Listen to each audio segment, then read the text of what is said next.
Kalungkin katak sa pumpi Naanga kanatong sita Nangako kanasang kusi Kasi na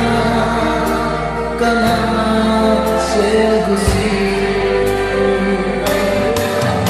Kalungkin katak sa pumpi Naanga kanatong sita Nangako kanasang kusi Kasi nga kanasang kusi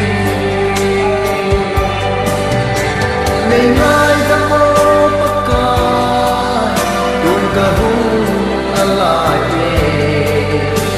Tatong sid na ho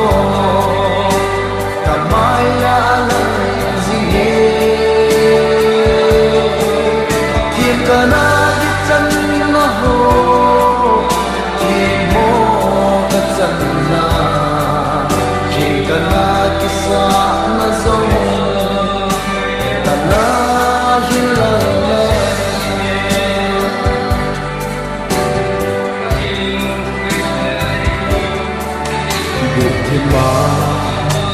Katil mo sa sito Lihim te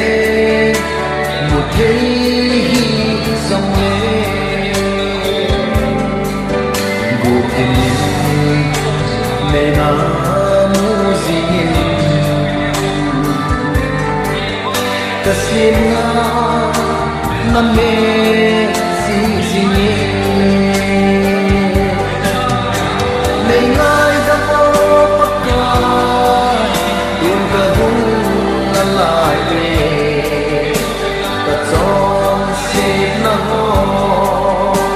Kamay alang sige Kim ka na gitan na ho Kim mo katsan na Kim ka na kisa na zong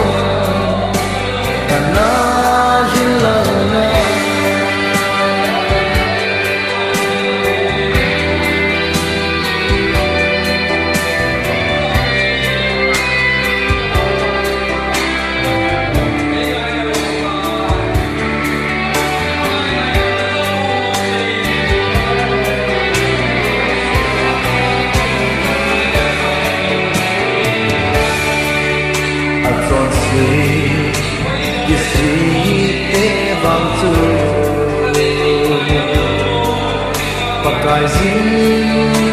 ang may damte di Kisong ka bungi o pagkai Kisina niki lupumi